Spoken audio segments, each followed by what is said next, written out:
Welcome to Beyond the Basement, the complete Attack on Titan podcast. In this show, we're not just rewatching, we're going behind the scenes, deep into the anime story, unearthing intrigue, and exploring new theories about the Attack on Titan universe. The majority of each episode is spoiler-free. Then, after a warning, we'll take a few minutes to connect the dots with storylines from future episodes. You can find us wherever you listen to podcasts, but don't forget, you can join us for the live broadcast Sunday nights on Facebook and watch every episode on YouTube. Links will be in the show notes. With that, let's get into the conversation.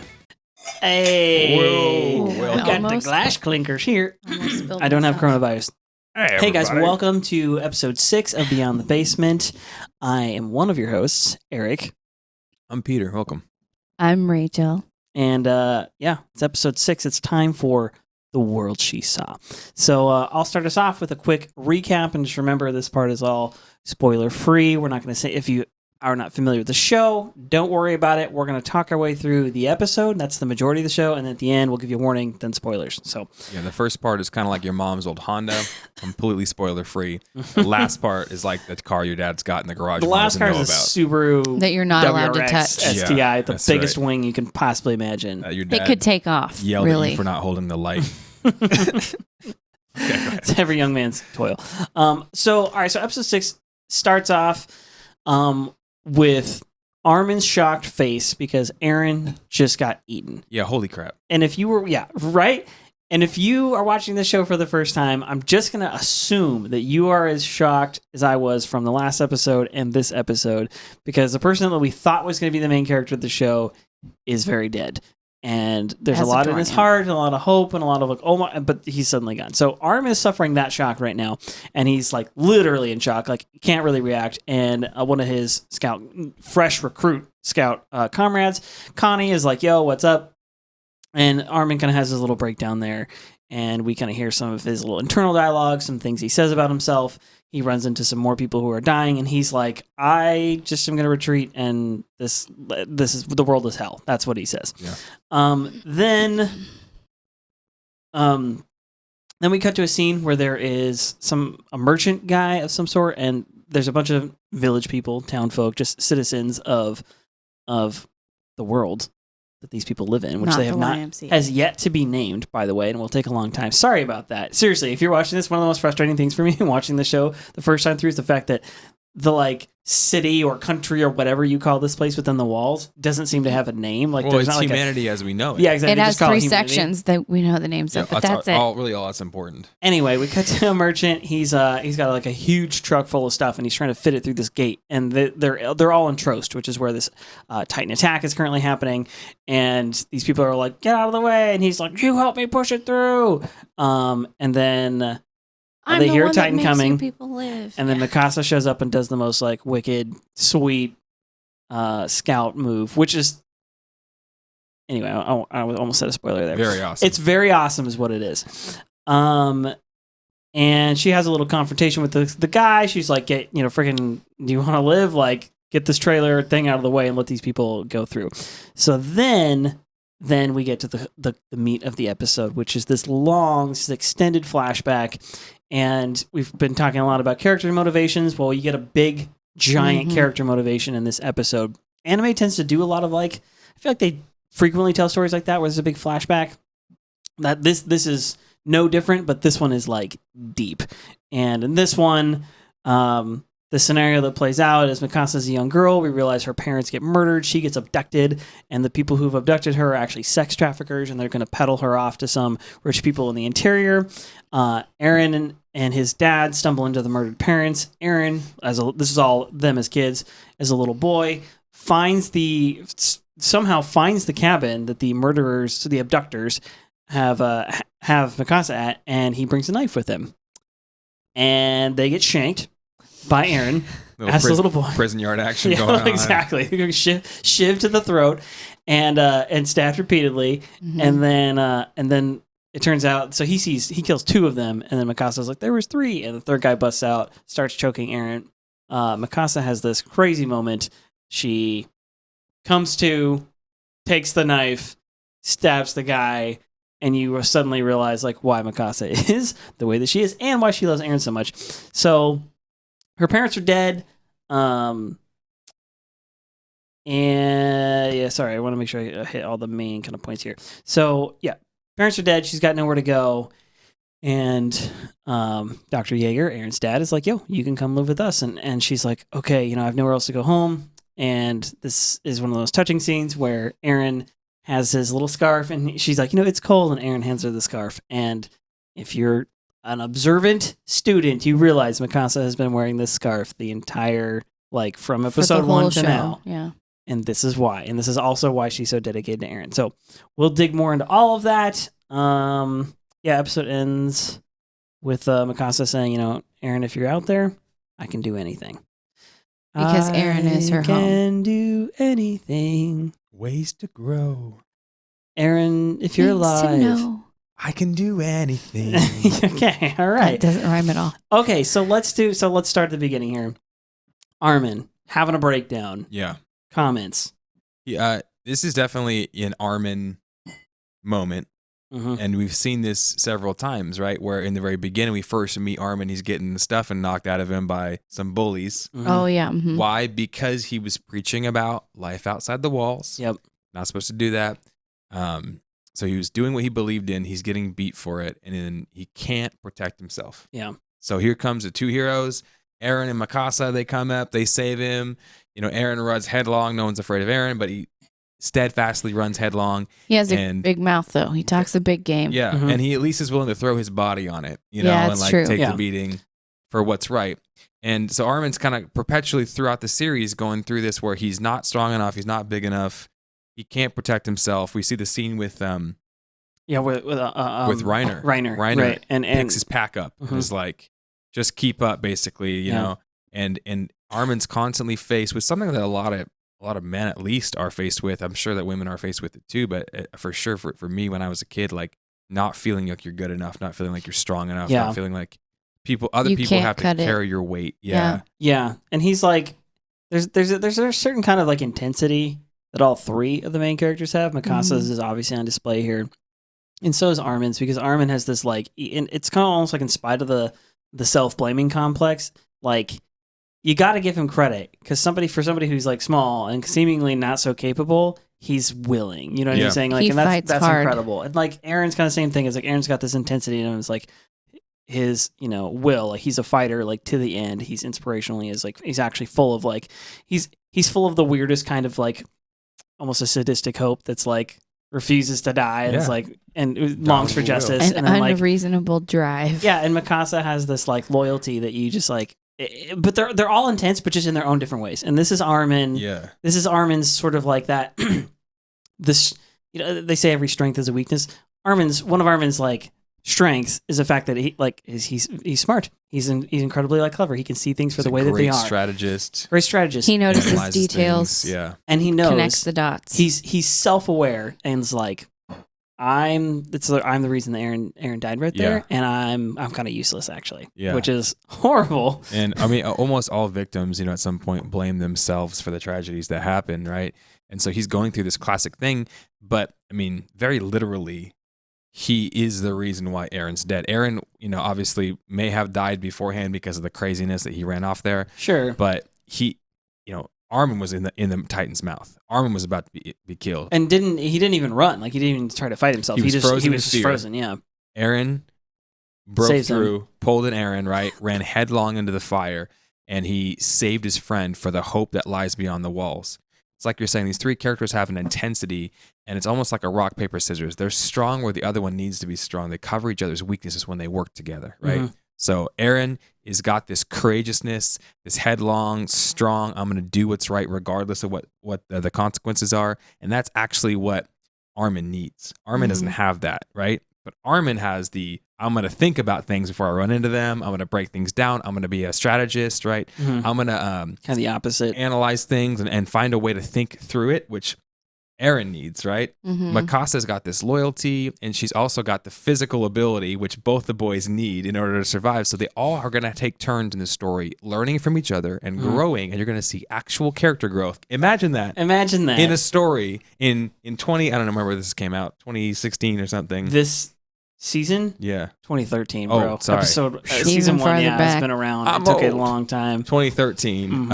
Actual storytelling with character development, and where you're actually going to witness Armin learning from Eren and stepping up and becoming a hero. You're going to witness Eren learning from Armin and analyzing things and overcoming, learning from Mikasa to be able to, employ certain physical abilities. Yeah. Mikasa learning from Eren and Armin how to be stronger, how to feel again. You know what I mean? Yeah. Like learning how to overcome her trauma. Yeah, how to overcome and learn think about the big picture and not just Eren. Mm-hmm. Yeah. Yep. She has a really hard time with that. Yeah, she's super focused, which we find out about in this episode. Yeah. So Armin's having his moment to himself. I think we've already known. Connie asks him, "Why are you so slimy?" Yeah, Connie. That's one of the great lines. Connie's he has a gray kind of hair. I'm not sure why they give him that. He's clearly young, but anyway, I guess that happens sometimes. Anyway, so Connie's trying to shake him out of it. He's like, "Wake up, Armin! Wake up!" Yeah, what happened? And, God, why are you so slimy? And then we see a young woman who we've seen before. Who, again, I'm not sure has been named yet. You will get to know her name. I don't think so. Okay. Yeah. I'm pretty sure. So we actually see 2 young girls that are scouts. We'll get to that part in the spoilers. Anyway, and the first one is listen, he's in shock. He's worthless now. He's not even Not only that, but she basically just mocks his entire. She's like, well, if he's the only one of their whole unit that survived, their whole unit pretty much sucks. Yep. Which, if you think about that logically, she's pretty heartless. That would make sense because that means Armin was probably the worst out of everybody in terms of the physical ability. Mm-hmm. It was the only one that survived. That means that their whole unit was terrible. He just got lucky, right? That's actually not what happened. It's not. But most of their unit's dead. Right, Yeah. Everybody in the last episode who was so gung ho, ready to go. She has zero compassion. Pretty much everybody's dead, I think. And she's acting all whatever. Anyway, let's go on. And I'm like, what in the world? People are dying. Connie gets pissed off, takes it personally. He wants to fight. He's like, listen, I'm gonna fight you. Yeah. Because Connie's a human being with emotions and cares for his friends. So that's a weird thing here. So Armin at this point is like, I'm just gonna retreat to help the retreat of the Vanguard, which is actually, we find out right there, is actually against orders. They had just told him no, we're gonna advance, and he's like, I'm going back. I can't do it. And the reason, he says a couple things that are important here. He says, why did I freeze up? Basically, and he says, I'm such a nuisance. I'm sorry, I'm such a nuisance. Yeah. Why can't I just die? Mm-hmm. Instead of costing my friends, instead of hurting my friends, instead of being a constant burden for them and having them have to make sacrifices for me, instead of having Reiner to have to take my pack, instead of having Eren to get beat up for me, why can't I just do it myself? Why can't I just die and leave my friends to be they'd be better off unburdened? without me, right? Which is this part's incredibly real and incredibly worth talking about because Armin's voicing feelings that a lot of people, you mentioned this already, but a lot of people, especially young men, young women as well, it's probably at most points, at any point, somebody's felt this. And usually it's while we're young. Usually it's while we're kids. Because in a way, when you're a kid, you are kind of helpless and there isn't that much you can do. But a lot of times those feelings kind of persist into adulthood. And it's here it is, just part of a story. But here's Armin feeling that exact sensation.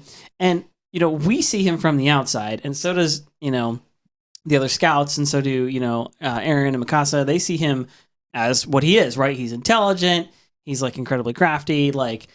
Just you wait and see. Armin becomes an they essential. See his value. They don't see his flaws. Yeah, exactly. They see what he's actually worth, but because of a mistake and because of a tragedy, he's now kind of internalizing this. What he's because he has his flashbacks too. So he's going away or he's doing his little Spider-Man thing away, and as he's doing that, he's thinking back to the other times where he's Eren and Mikasa just had to come and save me. It's always been this way. I always wanted to be like them, strong and by their side.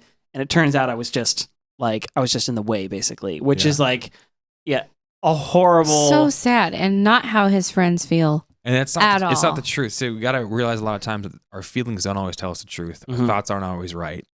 We see things from an internal perspective. We don't always get the objective view outside where we can say, yeah, well, you did these things, but you also did these things, right? You're actually worth something. Mm-hmm. And so he's internalizing all these things. He's going through a struggle that a lot of us have gone through, have faced, have fought.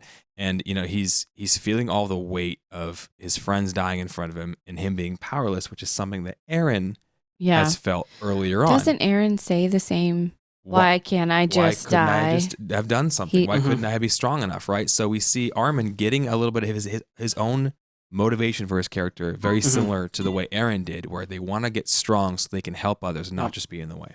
So then on his way, he's having his flashbacks. He's kind of doing his self-blaming thing, and he runs into... Well, before that, he says a very good quote. He says, I realized something as he's getting his flashbacks. He says, the world hasn't become hell. It's always been hell. It's always been this way, yeah. The strong have always preyed upon the weak. Mm-hmm. And he's like... the image is like the ground, like with blood, and like there's like random blood spatters everywhere. Yeah, the world is hell. Like that's his conclusion basically. It's always been this way. I just didn't see it. And then he remembers being beaten up. Yeah, and like different. Yeah. He's his flashback, and that's when he's like, what the heck? What I was just gonna say? He says, it's always been this way. I just didn't see it. Like I had it wrong. Is basically what he tells himself. It's like I basically misjudged. I was thinking there was hope and outside the walls and blah blah, and it's all over. So keep this in mind because this plays into the next few episodes extremely deeply. Yep. So on his way, he runs into this couple that we've seen a couple times. One of really the only like romantic couple we've seen in the show up to this point. We've just seen them in passing. Then we find out their names are Hana and Franz, and Hana is trying to do CPR on Franz, and he's like out or whatever. And Armin is like shocked to see it, and when the camera finally pans out, she's like, Armin, help me, like CPR. He's not responding to CPR, and the camera finally zooms out, and we see that his entrails. Yeah, he's missing the lower half of his body. He's got a major pain going on. You ain't got any legs. Kind of a Saving Private Ryan. Yeah. This show ain't for kids, by the way. If you haven't noticed up to this point, this is grown-ups only, especially because of stuff like this. Gets really real here though, the fear, the panic, and people behaving like people would normally would in a tragedy where they do things that don't make sense. Right. Yeah. And Armin watching that tragedy unfolding, because he's just went through his own trauma and is watching this one happen in front of him, and she's essentially in the state he was just in like minutes before, where she's like in shock. She can't she can't see what's actually in front of her. Yeah. And then like he kind of flies away to go to retreat, and his last line is, well, I don't know if he quite retreats, but we leave Armin with this last line, which is, I just can't take this anymore. Like I can't take it anymore. I can't be a soldier, basically. I can't live I can't live in this world anymore, is what I think he's saying. Yeah. Oh yeah, for sure. So then we cut to the merchant. Okay. And again, the cart. So many things in the show like play into real life. Like if this actually happened, like if the world actually like came to this, I'm fairly convinced that this is almost exactly how a lot of this would play out, because this scene is exactly like something out of true stories of survival kind of thing. Not just the trauma, the emotional reactions there, that's very realistic. But then I have to say, I have never wanted to punch a cartoon in the face as much as this dude. Like, yeah. So.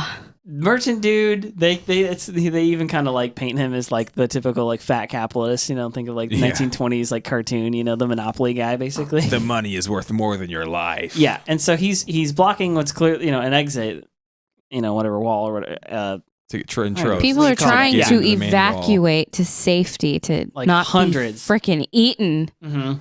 They're all in Trost. Hundreds of them gather around this gate, and they can't get through because this dude's like, no, I got to take my merch with me. He's like, it's worth a lot of money. It's a wagon, and it's overloaded, so it's not fitting through. He's trying to get everybody to push the wagon through. He's like, help me push. I'll give you a reward if you help me push. And he says the cargo is worth more than your life. Who do you think pays for the things you like, or whatever? Yeah. Like, he's acting like he owns everybody. Yeah, and he says, who do you think pays for like all the rations and stuff like that? That's what it was. And then he's the leader of the merchant guild of that town. Well, this is if I'm correct, this is not the last time we'll see him, correct? Correct. Yes, that's correct. So anyway, we see him, he's blocking the way. Some people obviously upset, and he's trying to convince him to help him push it through, and he's like, there's more, this cargo's worth more than your lives, it's worth more than any of you make or will make in your lifetime. I mean, just in terms of money. And then there's a soldier there who I'm assuming it's Garrison. I didn't really see his coat. Is he Probably. Garrison? So there's a Garrison soldier there, and he's like, "Come and help me." And he's like, my money pays your wages, like you. I your own job. you. Like, come and help me or whatever. I love that love is the wrong word, but anyway, he's like trying to inspire people to help him by insulting them deeply. It always works really well. Like that's a great motivator. Yeah. You people suck. Push this cart. Yeah. So then, get a little Jurassic Park Godzilla monster moment. Boom. Boom. But it's more like. Yeah. Pounding of the ground. A Of large wild feet. titan has appeared. Who's that? And his arms are flailing. Like, Abnormal titan, go! he's doing that dance, yeah. except he's running. And this Titan is doing quick attack because he's moving really moving fast. real fast. Which yeah. didn't we see? Yes, this is the fast one. We've already seen him, I think in the last episode. He like slams into one of the buildings and it like and crumbles. I think and it's the one stuff. who killed that Undeterred, first guy. very zombie-esque, and he's moving towards this giant mass of people who are now stuck and trapped because Wagon Boy wouldn't get his wagon out of the way. Yeah, and so there's 3 scouts chasing the Titan, and they're like, we're just not even fast He's enough. We so can't catch him. Yeah, fast. this isn't Yeah. abnormal. Like, and he's not paying any attention to us. Which we'll see a lot more of this coming up. But this is one of the first times, not the first, one of the first times where we see that there's an expected behavior of Titans, and then they sometimes kind of like deviate. And then, we've already seen the Colossal Titan and the Armored Titan. It's not just that their appearance is a little bit different, but their behavior is also different. Yeah. So this is one of those, you're like, why is this one acting like... It's abnormal. It's not responding to the normal cues. And why is it so fast? Yeah. So anyway... Well, he's running and he's a gigantic, legged beast. So they're convinced they're not going to catch him. But that's not a problem, because you got Mikasa Ackerman. And Mikasa flies in, puts the like ODM gear in the back of the dude's in the back of his neck, and just like does this like perfectly, choreographed She takes slash. The orange slice. Yeah, dude, she takes the orange slice. That We're we going to do talked it. about. For sure. We are going to do a challenge. We're going to do some kind of video where all of us have to take an apple or an orange or something Or like a that. cantaloupe, maybe. Yeah. Fruit Ninja, exactly. We're going to do a Fruit Ninja, the thing. It's going to be like, she does. She cuts the perfect wedge right out of... it's going to be like Mythbusters, but for a cartoon. It's going to be great.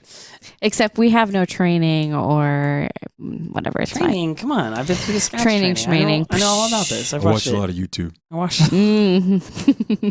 So Mikasa downs this thing, and this is like one of the great moments, because this is you're starting to get the vibe that Mikasa is like completely badass. She's one of the coolest baddest characters, of all. and doesn't seem to have a problem taking down this Titan. This is NBD. she's literally a rookie, like a novice. This is battle number 1, and it's not just like efficient. It's like beautiful, right? It's Mhm. beautiful Mhm. violence. She nails him in the back. She goes up, slashes the orange slice, lands on his head as he like falls down. And there she is, like posing. Yeah, like she an like amazing, flies down and then lands perfectly gracefully. with onto her his blades head, out, like- her scarf flowing. Like what? and You her see hair that? is just like perfectly Yeah.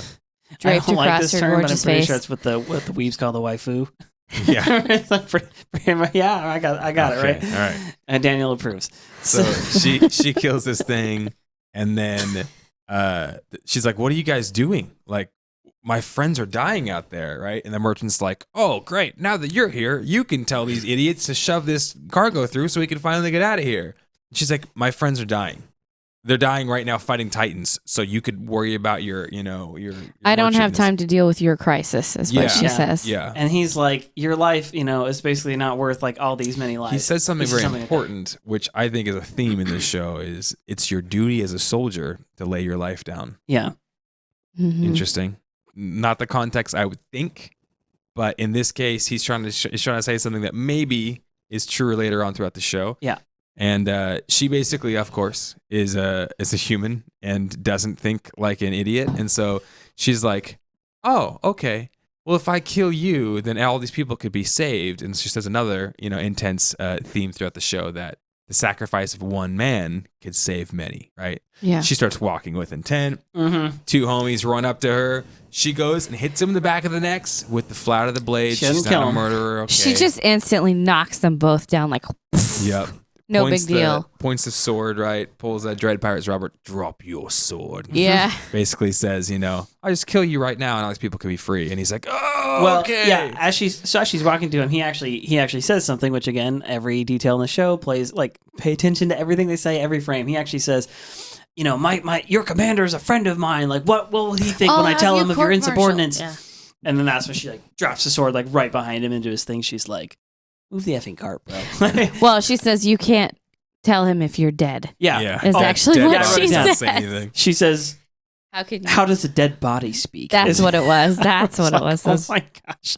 Double tap, baby. She also never leaves. drops a line At times, the death of one is necessary to save many. Dang. Again, predominant kind of theme going throughout the show, and the reason Transcendent truth, though. Yeah, and this is one of the reasons we decided to do this podcast on this show. I mean, there's plenty of animes, plenty of shows that may be worth talking about or might be fun, but there's deeper stuff going on. We were talking about this before we recorded this episode. That there's virtue, there's morals, there's right and wrong, there's like deep human emotion, like eternal truths that get said throughout the show, and part of it is because obviously great author, great creation of the story, but it's like it's based in reality, right? I keep saying this, like science fiction needs to have some science in there with the fiction, and the science is the stuff that we know to be real, that we know, forget the word science, but there needs to be some real life experience going on. And so anyway, this is one of those kind of deeper philosophical points.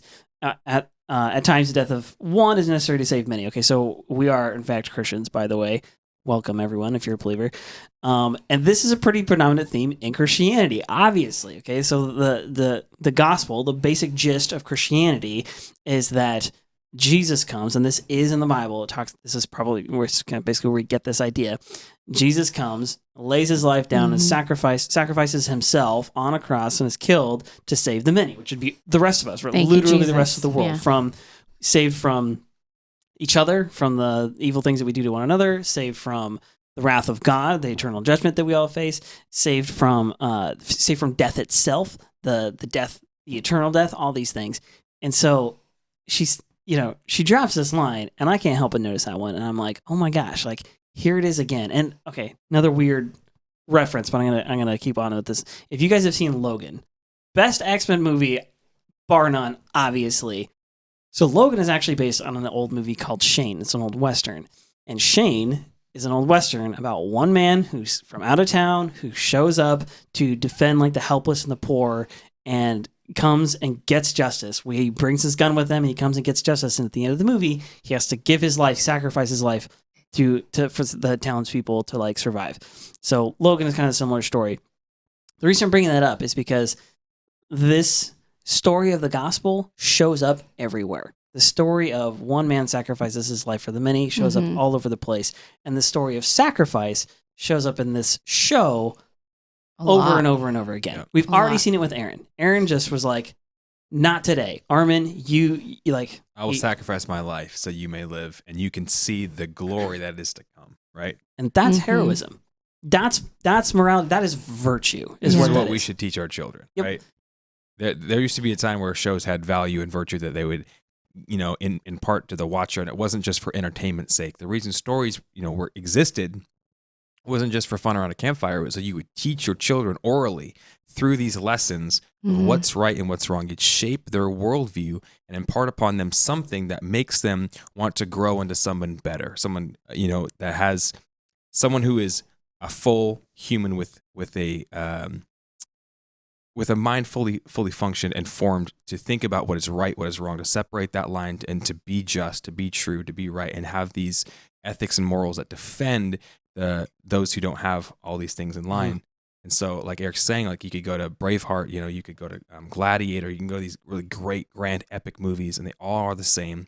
Somebody who's defending others, that lays their life down to protect, and that sacrifice then rings out. So we see Eren give his life for Armin, for Mikasa, for everybody, for the glory of what's to come, and that's going to echo out throughout the rest of the series. Yeah, it's kind of the undying hope there. And so this moment with Mikasa is when she says the line, at times the death of one is necessary to save many.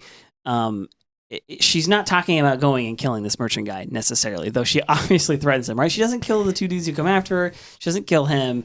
She's assessing the moment correctly, which is, there's a time for sacrifice. This isn't one of them. Get out of the way. You know, she's the level-headed one. Like, and I kind of love this.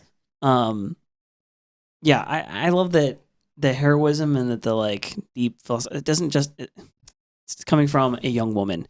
I actually like that. I'm not like Mr. Intersectional, and I'm like, we need Ghostbusters with just women. But I actually love it that Mikasa is such a strong character, and that like she isn't not a girl. She has her, like, she maintains femininity, so feminine, but has this but has virtue. That's what I'm saying. She has virtue, and Yeah. she has it in this moment, and she's the level-headed one. Is like, all right, get out of the freaking way. So Or great I scene, will cut you. great moment. There's a girl and her mother in the Right. crowd, Yep. and we see them, and the mother's, oh, don't worry, honey, we'll get through. Somehow this merchant's gonna hurry up or whatever. Daddy will protect us. He's on the wall with the cannons or whatever. He'll shoot the Titans with the cannons. Yeah, Yeah. everything's gonna be fine. And right after that's when we see the Titan, and oh no, everything's terrible. Mikasa slays the Titan, right? And then Mikasa lands. She gets the people through. The mom picks up the girl, looks at Mikasa and says, "Thanks to you, my daughter will live." Right? The girl's so happy for what the girl says, and Mikasa gives a salute, right? Hand on the chest, right? Let's go. Sasage, like this is what we do. And it's like an amazing moment, right? Just cry all the what tears. every kid wants is like their hero to like look at them and be like, "Hey, I believe in you. You could do this too. This is what right looks like." The little girl's like, so sweet. So it cuts over from this cute little moment to a steaming Titan body, which, if you'll notice, they seem to do a lot. Yeah. Steaming Okay. Titan body now on Amazon. Now on Amazon, yeah. We need a whole side story dedicated to that. Dude, that's going to be the name of our band, our metal band. Oh, Steaming Titan Body. Yeah. It's going to be Bro. freaking sick. So sick. So cuts to the steaming Titan body, and then we see, I think her squad leader, Mikasa's squad leader. Yeah. Her squad leader giving her orders. This It's like, this he murderer. says, "Well done, good job, Ackerman." And she's like, "Oh, my apologies. I was so hasty. I hit this one so hard. Basically, now my blades are My dull." blades got dull after I saved all these people's lives. Gosh, I couldn't and even then do she anything like right. just into the gutter. Throws her blades down. She's like, "Next time I'll do better." And I'm Yeah. like, And he says, "What did you have to live through to be so nonchalant about this?" Great question, my friend. Great question. So Mikasa says, "Why do I have to think of you now?" And then we get to the flashback of Mhm. all flashbacks. I think this, I would say, It really is. I would say even per the rest of the show, there's some other flashback moments where we get some really juicy information. This is the most intense and maybe even the longest one, I think. Yeah, it's a story within a story, and it's a great story within the story. Yeah. We see, Mikasa and her mom as a young girl, Mhm. right? Here's her mom, here's Mikasa, and you're like, wait a second. I thought Mikasa Lived with the lived Jaegers, the yeah. Jaegers. Well, here's why she lived the Jaegers. They're at their table. They're knitting. Mikasa is doing the girliest Embroidery, thing possible. yeah. She's not this hardened, Hi, Mom. crazy. Yeah, even the way she talks is all like sweet and whatever. She's very sweet and very what is the word I'm looking for? Delicate and Yeah. innocent and Yeah. Which is, just like, I feel like, I don't know. It's carefree. little Asian She's very kids are the carefree cutest and in the very world peppy sometimes. and yeah. Yeah. And she's just like, yeah. Little well, Asian girl. Yeah. And so she's well, not much humor in the show, but this one is funny. And she's like, "Yeah, this is," her mom telling her, "Yeah, this is embroidery. It's been passed down. It's a tradition from our family, passed down through many generations." Which I'm curious if that plays out in some future stuff. But anyway, she says It that, will. and then she's like, "One day, you'll teach it to your children." And she goes, "Where do I get children?" Yeah. It's just like the funniest line. And we see her she's like- dad, she's who's like- not Asian. Her dad's a blonde guy. Looks Yep. like he's from this European town or whatever. And he says, you'll have to ask Dr. Acker or Dr. Yeager about that. Well, yeah, she refers to dad. She's like, "Why don't you ask Yeah. your father?" And he's like, "Oh, like, yeah." You And have then to ask she's Dr. just like- Yeager. Yeah. Over in the corner, the mom. So we get this hint that Dr. Yeager, Eren's dad, is on his way, and then we hear a knock at the door, and he goes, "Oh, speak of the devil," right? Speak of the devil. Cut. Shot pans to outside the house, and it's Dr. Yeager, And his little son, mini little mini Eren, moody Little Eren. um, Pent With up his rage. scarf on. Eren, wearing his scarf. Because it's cold. We assume it's right directly after, or they're the ones that are knocking on the door, but no, the carnage has already happened. Yeah, carnage has already happened, and they have this quick little moment, and Dr. Yeager's like, "Mikasa lives here. She's a little girl. She's about your age. You're gonna get along with her, okay?" And he goes, "Is she gonna be nice to me?" He's like, "That's why you don't have any friends, Eren." Yeah, you can't just expect everybody to be great. You need to be the one to be nice, be the initiator. So Yeager opens or Grisha. I keep saying his name. That's technically a spoiler because we haven't said his first name up to this It point. don't But matter. his name is Grisha Yeager. They call him Dr. Yeager first For name quite Grisha. a long time. Anyway, Dr. Yeager opens the door, and the scenes are not. Yeah, like you just said, There's the scenes are blood not cut spatter. together. Yeah. Yeah. Blood all over the walls. We see his mom and his dad, Mikasa's mom and dad, both laying dead. Dr. Yeager feels a pulse. No, it's too late. Eren, look for Mikasa. Mikasa's nowhere to be found, right? And Dr. Yeager then realizes, oh, in the midst of this panic situation, I've let my 7, 8-year-old, 10-year-old son See this look murder at scene. this murder scene. Yeah, and he is clearly affected by it, and He's he is deeply affected by it. angry. He's deeply affected by it. He sees the carnage and something inside Eren goes, oh boy, uh-oh. So they devise a plan quickly. Yeah, Grisha tells Eren, hey, go down to the base of the mountain. I need to report this to the military police right away. So there's time so we can catch this guy. Whoever did this clearly just happened. He's a doctor. I think he would know. So The bodies are one probably other random still quick warm. detail here. I think this is where they first actually say it. No, they've said her name before. Anyway, just remember the name Ackerman. That's the family she's from. Mikasa. Question Ackerman. that I don't have that. Maybe this is for a spoiler section, but I actually don't know the answer to this.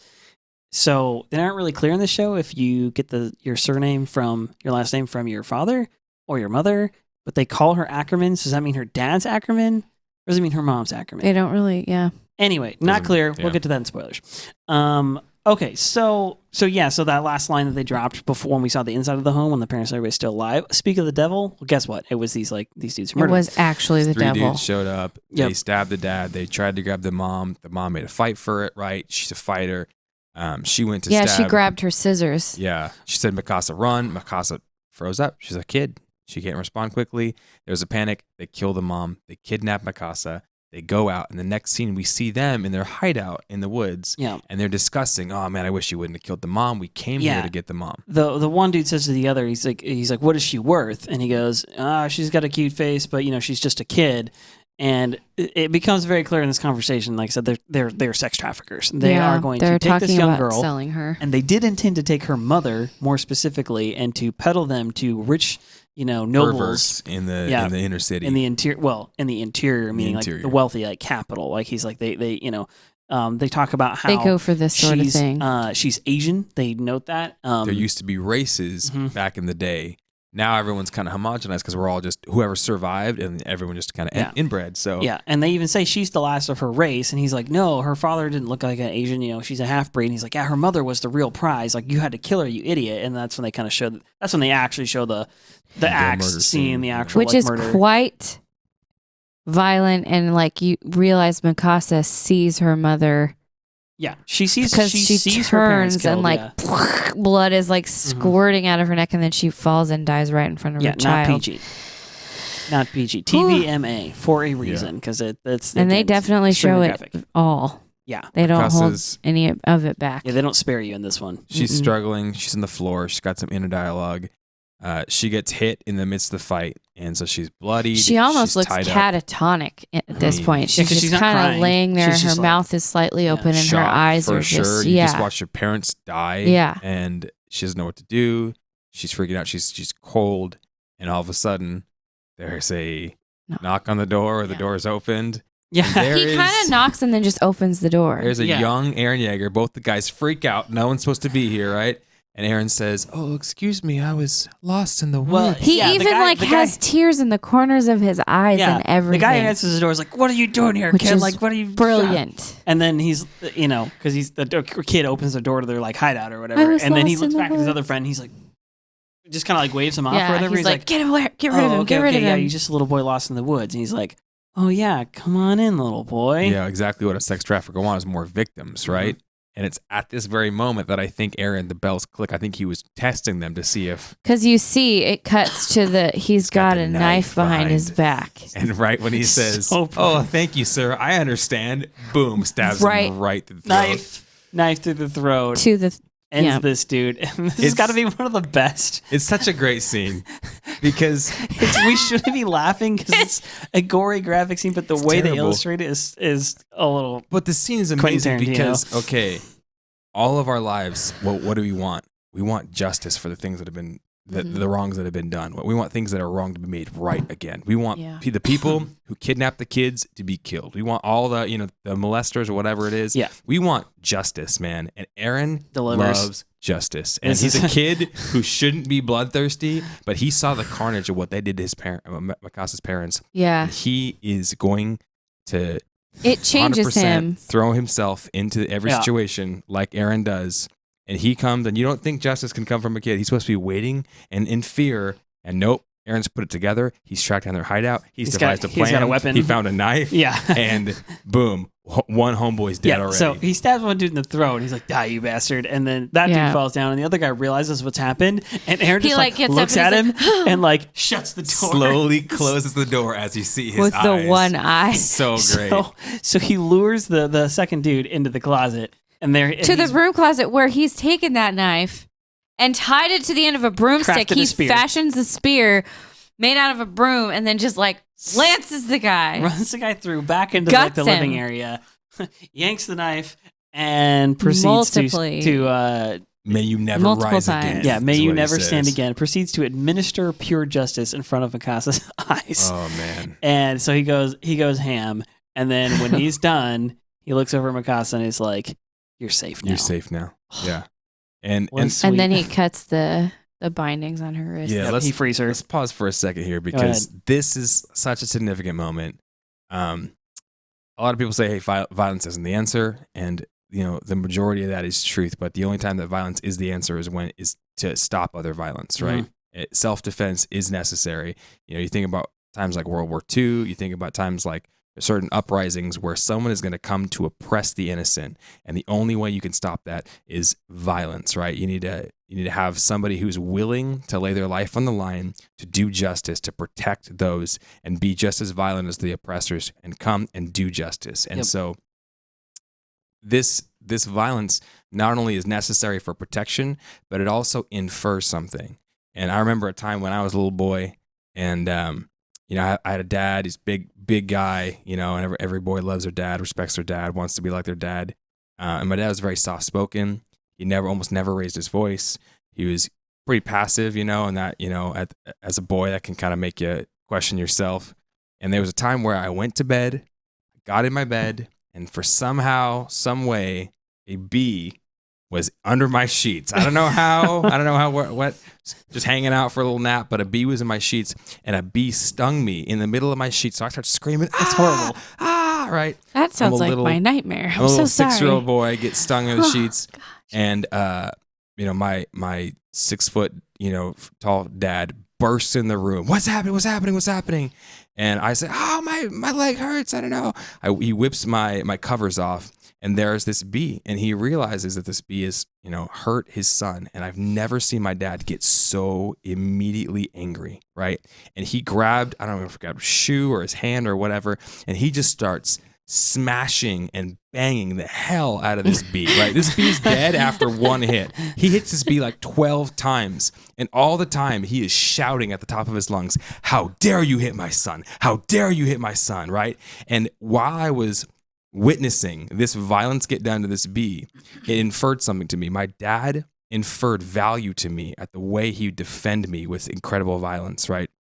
The way he'd stand up and protect, and the way he showed how much I was valuable to him as he's doing this crazy act of violence, because he cared so much for me that he would do anything to defend his son, right? Mm-hmm. And in this moment, we see Eren, and he's stabbing the heck out of these child, molester guys, these traffickers who have murderers, who kidnap people. Like they went there to kill Mikasa's dad. Who cares about a life? They want to get money, right? Who cares about these people? And he's stabbing the heck out of this guy, and the whole time he's screaming, "Die, you bastard! May you never rise again!" Right? While he's doing that, he's protecting Mikasa, and he's simultaneously inferring value into her, immediately saying, "You're worth somebody fighting for you. Yeah, you're worth protecting."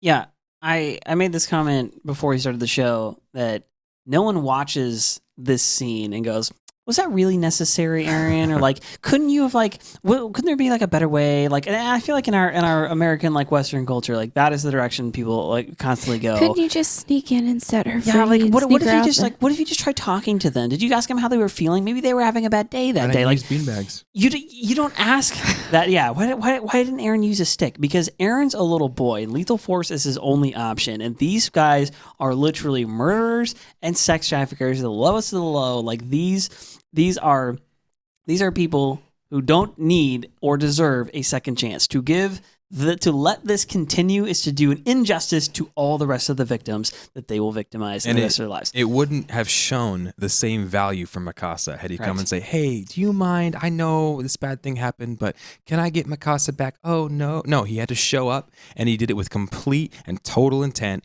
and he's like, I'm going to kill you for what you did to Mikasa's parents. I'm going to rescue her. This is what justice looks like. It's the rescuing, it's the setting free, it's the destroying of evil, and it's the redemption of the ones who have been hurt. Again, virtue. That's what's going on right here. Is Eren is showing, even young Eren is showing virtue and showing something that he, continues to show throughout the rest of the show. All right, so he frees Mikasa. She sits up and is like, and she has like a flashback to the intruders in the home. She goes, yeah, there was 3. And another big random dude comes, kicks Eren in the ribs, like Eren can't go for the knife. He's like, "You did all this, didn't you?" He's like, "I'm gonna kill you." So he starts like lifts him up by the neck and it starts like choking him. And Mikasa's like still there on the floor, like in shock. And Eren gives another rousing Eren speech, another like the first one that he may have ever given. You're beginning to see why we love Eren as a character. Yeah, so he just says, "Fight!" He's like, "If you fight, that's okay, Mikasa. If you fight." Let me read the lines because these are stinking good ones. He says, fight. If you win, you live. You can't win unless you fight. And there's just like so much. I mean, that is like that was the truest thing. Again, this is not just like a cool line in a show, anime. Like no, this is true in real life. If you fight, you win. You've got a chance. You might not live, but if you win, you will. If you choose to fight, you've got a chance. You've got a chance. You miss 100% of the shots you don't take. Thank you, Wayne Gretzky. And so he tells her that, and then she has this like. Because we're in Mikasa's very deep long flashback. And so she's like, that's when I realized. And so little Mikasa has her own flashbacks, and she flashes back to a scene in a garden where I think it's a praying mantis is eating like a butterfly. Is eating a butterfly. And then she's like, I chose to. She's like, it's always been there. I just chose to ignore it. Her dad brings home the goose. This is paralleling Armin earlier in the show saying like I always the world was always like this. I was just wrong. Like he's concluding the world is hell. The world didn't go to hell. It's always been hell. Yeah, it's always been hell. And she's like she's watched the praying mantis eating the butterfly, and then Dad comes home with a duck that he's killed, and she's really and her conclusion is not the world is hell, but the world is cruel, which is kind of like her like little Mikasa catchphrase. The world is cruel. The world is cruel. Also very, very beautiful. The cycle of life. The praying mantis, kills the butterfly. My dad kills the goose. These terrible people kill my parents. The world is cruel. The world is cruel. Mm-hmm. And then, but there's a recognition there of like, it is necessary, right? The praying mantis also needs to live. So he eats his butterfly, for food. Her family needs to live. So Dad brings home a duck for food. Like this is part of, like I said, the cycle of life. So she has that moment. And then we'll get more into this in a second, but basically then it cuts back to her and she's like, from that moment, like I stopped shaking and I've been in complete control of myself ever since. And so you see young Mikasa with the knife in her hands and she like got this weird green thing, electrical shock and so on and craziness. And apparently she's endowed with superior strength at this moment because she crushes the handle of the knife, and breaks the floorboard and like lunges at this guy. And there she screams, "Die!" And there you have Mikasa immediately returning the favor and killing an adult. And it shapes Mikasa to who we see her as today. She's this like cold and hardened, like absolute emotionless monster, right? Yeah. Who just kills people, is amazing and athletic. Don't they refer to her as a monster? Well, we realize, maybe. I think we realize that. It's that revelation, right? That you have to fight. The world is cruel and you have to fight in order to win, right? You have to fight. And so that's Eren, right? He's telling her, like, you have to fight, Mikasa, you fight. As Eren's hand's going limp as he's being strangled, she makes the realization the world is cruel. It's not just some beautiful, happy place that everyone can just mess around in. I need to stand up. I have to stand for something. I need to fight. And that realization gives her complete control. That realization stops her from shaking. That realization helps her to carry out what needs to be done. She kills this bad guy. They both survive because she gets this revelation that transforms her. You got to stand up and fight. You have to stand up and fight. Yeah. So it cuts right there, and then the next scene that it cuts to is the dead guy that she's just like stabbed. And he goes, interesting. It's like two soldiers are saying like, interesting. Stabbed in the heart from behind. Like she dug it so straight deep. through the heart. Kill shot. So and then they were like, 2 kids did all this? Yeah, so they're all like fascinated, like, oh man, 2 kids. So then it cuts to Dr. Yeager. He's outside with Eren and Mikasa now, and he's like scolding his son. He's like, why did you do this? Like, you were risking, why did you take this this risk? Like, that's what I was worried about. And Eren basically he goes, do you realize what you've done? He says, I killed unworthy animals. They only looked like humans. Because he recognizes them for the evil people that they were. And it's like, no, I know I did the right thing here. And he's like, well, what I was worried about, you took this risk, which you dove headlong in without thinking about anything else. You recklessly risked your life. And that's what we chastise our kids for, but we also say that's what a hero does, right? Yeah. A hero runs towards the fight, right? The firefighters run towards the fire, right? The police runs towards the bomb, right? These are the heroes that stand up, that in the face of danger, fight or flight happens, and they choose to fight. Tatake, they fight. Eren retorts that, and he's like, but I had to save her, Dad. I had to save her. And he starts getting emotional, and his dad is like, I don't have any words for that. He just doesn't really say anything. I think this is interesting, too, because I think, several times, Eren's parents have been telling her something, and they see the logic. They see something that makes that he says that, like, is this indomitable will, like, I have to do what's right. Have to stand up. I want to see the outside of the walls. I want to fight and protect people. And they say, that's pretty good, kid. You're right. All right. Yeah, they he renders his parents speechless. Yeah. I mean, sometimes your kids say some pretty profound things, and Eren, he's got these revelations he's dropping. And he's always inspiring people with what he does, like a true leader. Yeah. He has a very, very deep, strong sense of what is right and what is wrong. And it almost to the point of he doesn't care about anything else. It just bulldozes over people's feelings and the situation and the reality of the situation. Even sometimes, like, there's a freaking giant titan coming at you, they must die. Like, that's the only thing that he cares about, that because he knows titans eating people is wrong. And so it doesn't matter if it's the colossal titan, he's still going to try to kill it all by himself. He's going to do what's right regardless of the consequences. It doesn't matter. That's what a hero does. We've already seen him do this, like, we're 6 episodes in. You've already seen Eren do this, like, I'm going to do the right thing no matter what. Rushes in. Very, very bullish. Yeah, even Armin being eaten is wrong, so he just is going to throw his own body in the way and, jam his sword in the teeth and keep it open and throw him back out. Again, there's a virtue in Eren's character that you just can't overlook. And you start to realize, again, that's why we're doing this podcast. You start to realize as you watch a show, you're like, this isn't just like, oh, this is an interesting anime.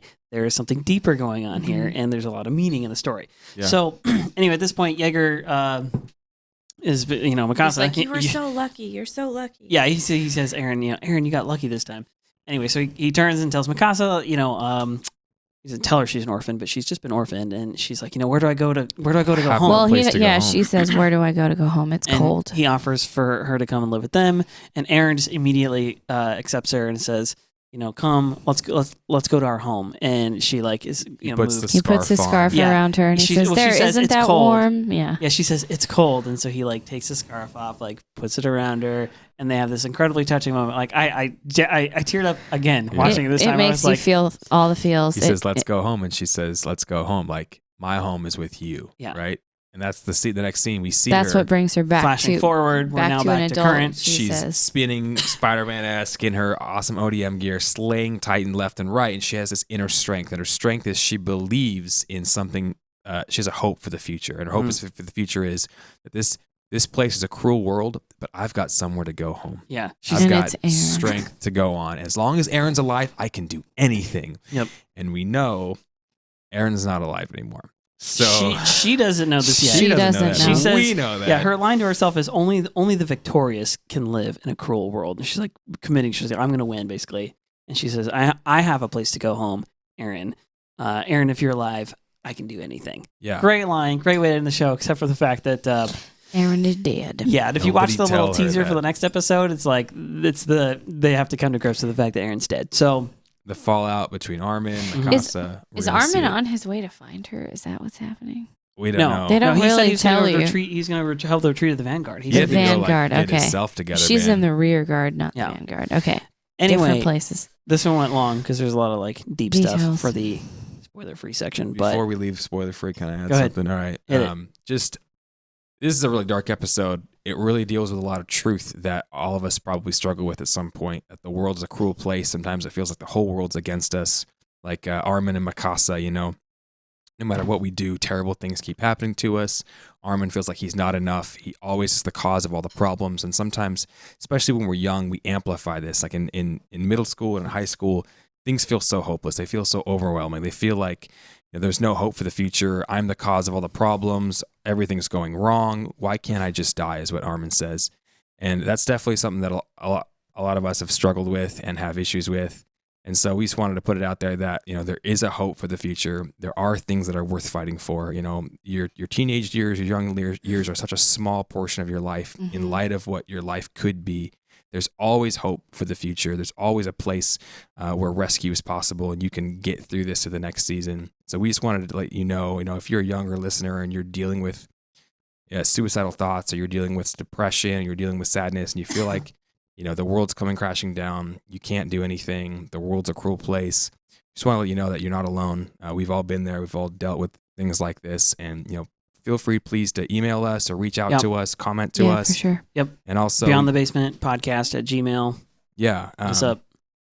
Private message us or whatever, or, just say, hey, I've been through this before. If you wanted to encourage somebody else, all of our testimonies are powerful. So I want to let you know, you're not alone. We also wanted to say that, if you need somebody to talk to immediately, you can always call. It's 1-800-273-8255 is the National Suicide Hotline. So if you're having issues right now, you can call, you can chat.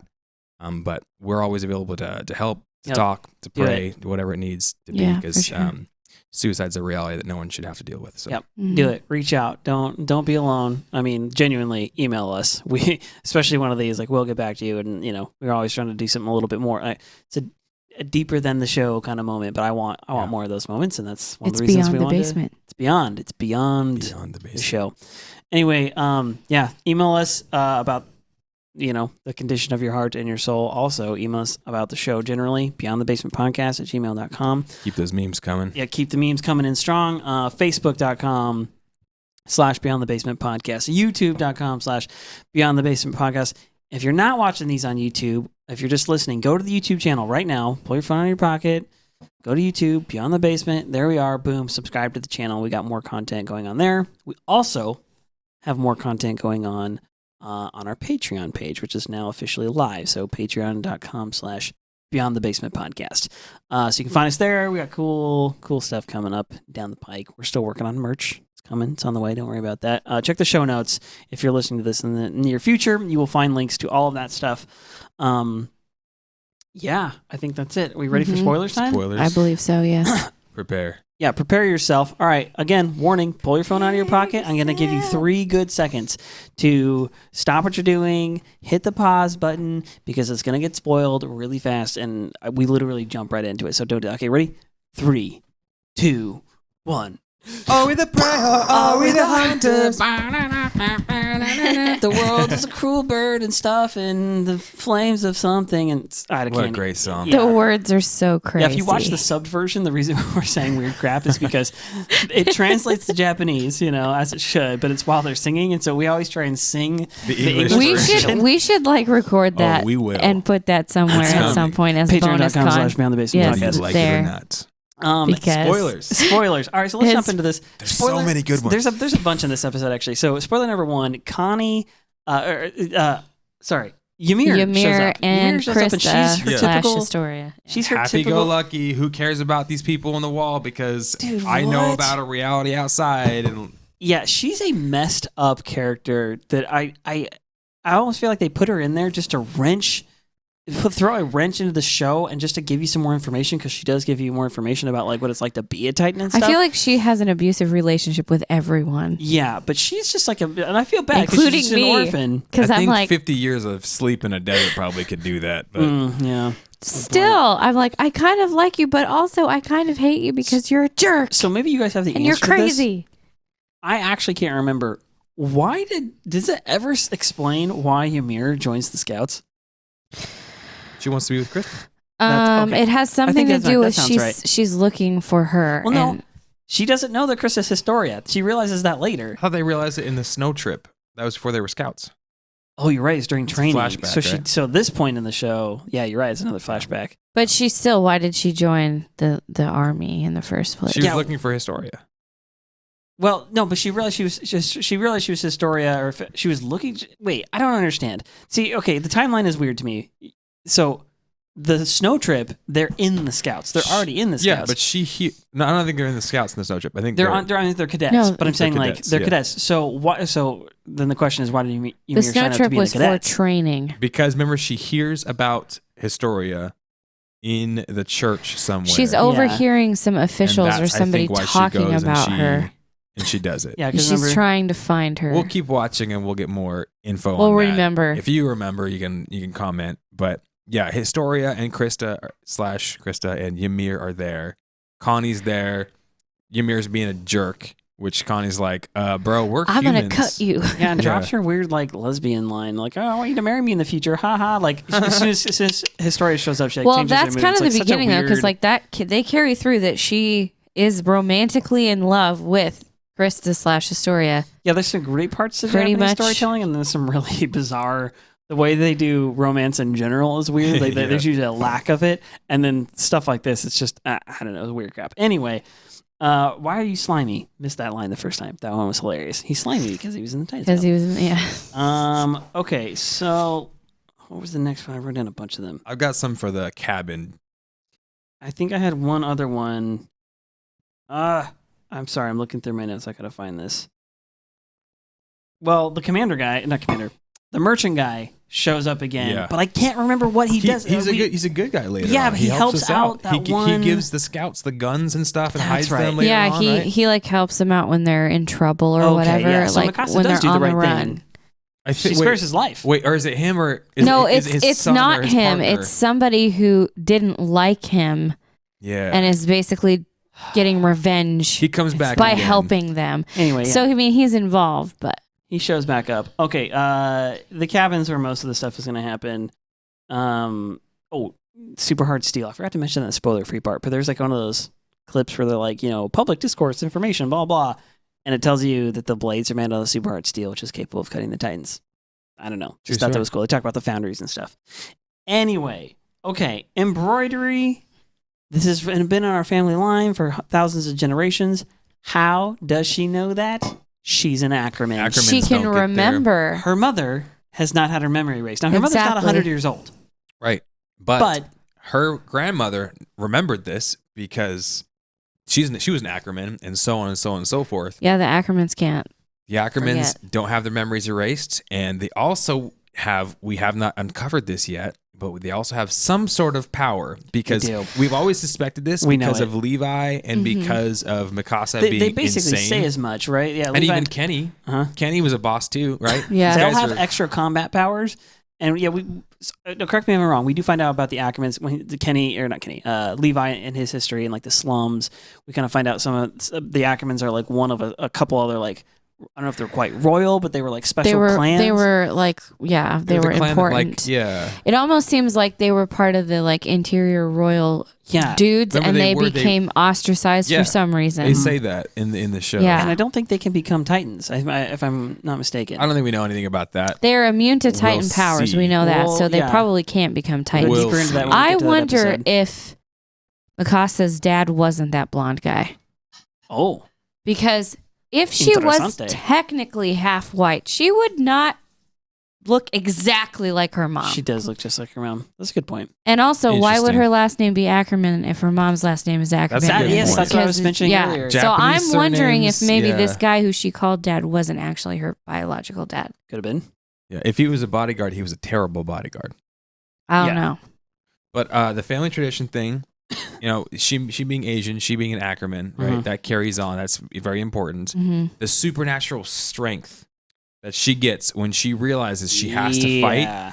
and the electricity. The hits. electricity What in the goes around her world? She body. turns green. The electricity thing happens, which is sort of similar to the Titan stuff. That's or what whatever. happens when Eren Yeah, so gets the founding Titan power. yeah, I was bringing this up before the show. I'm like, okay, this is so similar to Aaron's moment that we're going to see in like a couple episodes where we realize like how he becomes a Titan, like because he doesn't know at first. It's in this kind of moment of like intense distress. It's in like he like is wounded and so on and so forth. That's when he shifts. Like that's when he becomes the Titan shifter, and like busts out his like special power, and I'm like, dude, there's something that scene where it's like black around her and she's green. It's very similar to the Titan transforming thing. So except when the Titans change, they're orange. I don't know if that matters, but just really interesting. So obviously they've got some kind of power. The Ackermans do. We don't really know about it. I don't even know if Levi knows it's like much they have about it. Titan strength or something, but they're not Titans. Something. So they do mention, they go out of their way to mention she's Asian, or she's at least half Asian. So again, like, yeah, the Asians seem to be like, she's the last of her breed or something like that, or so these two guys think. So yeah, but they don't know about Levi, supposedly. They must not know about Levi. Maybe there's more of them in the slums. I don't know, but there's just a lot of stuff in there because,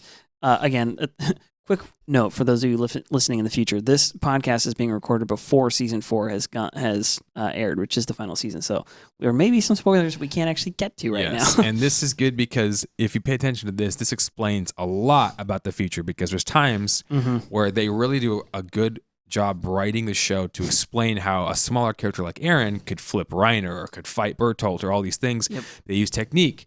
And then they're like, oh yeah, Mikasa, she's just crazy. She has crazy flips and stuff. And you're like, bro, don't go all Hollywood on me. You are doing the work to explain how a fight actually works.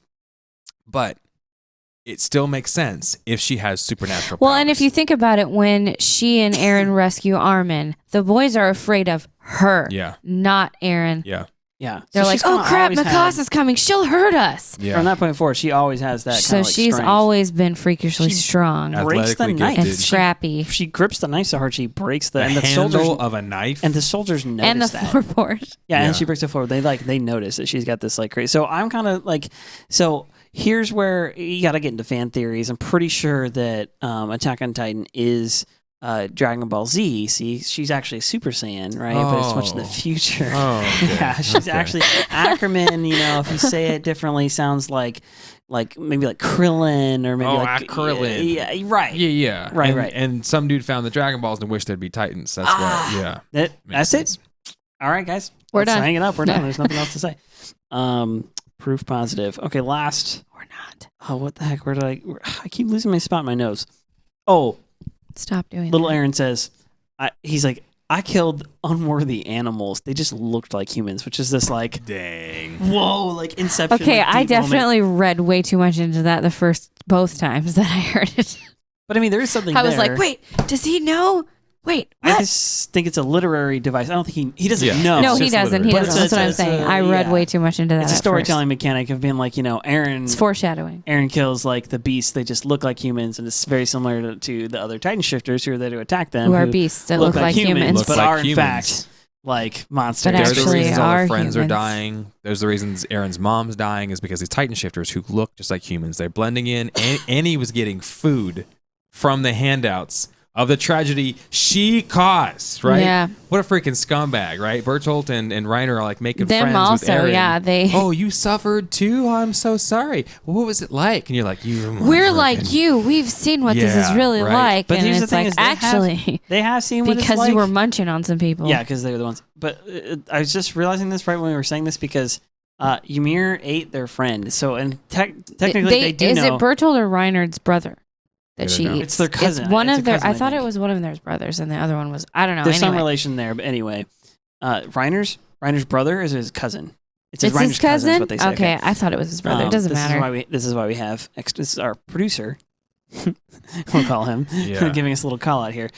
Any other spoiler? Well, so there's that theme that not everybody's what they seem, right? We see, initially.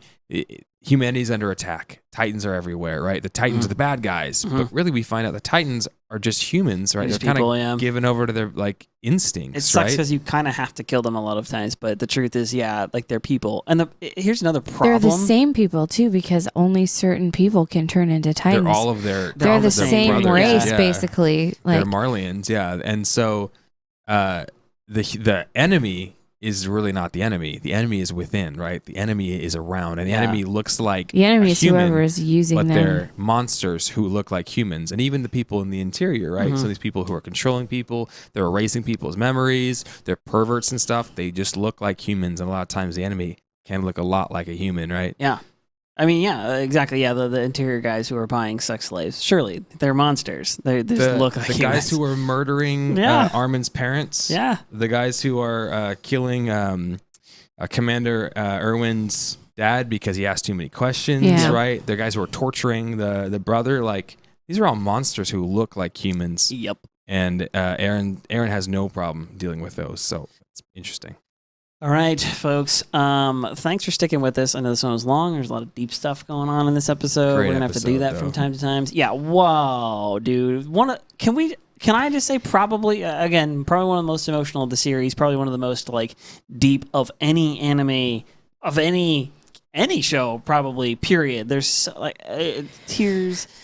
Trauma, It definitely makes you feel action. the feelings for sure. It's incredible. All the It was intense. All right. So Also, we will I see don't know you- if it's oh, go worth ahead. mentioning, but like Go I ahead. think it's kind of funny that we watched this episode, which focuses so much on Mikasa on International Women's Day. Oh, today's Women's Day? Yeah, Dude, yeah. We planned all of this. That All was- calculated. so serendipitous. All planned. All right, guys. Well, thank you for watching. This has been Beyond the Basement Podcast. Don't forget, seriously, email us if you got theories, questions. Ideally, not spoilers if you're a manga reader, because we are doing our best to not spoil it ourselves. But yeah, email us beyondthebasementpodcast@gmail.com. Or just hit us up. Hit us up on Facebook, on Messenger. You can leave a comment on the wall. If you've got memes, send the memes our way. Please. If you create the memes, send those our way. They'll go up on the Facebook page. Again, Patreon. Got some extra content, some extra cool things going on there. And go subscribe to the YouTube page, because also going to be more cool stuff going on there. Anyway, thanks again for listening. Anything else? Should we do another glass Sasagio. clink or a salute here? Yes. All right. Sasagio. We're doing the wrong hands. Ah, darn it. Thanks for tuning in. All right, guys. We'll see you next time.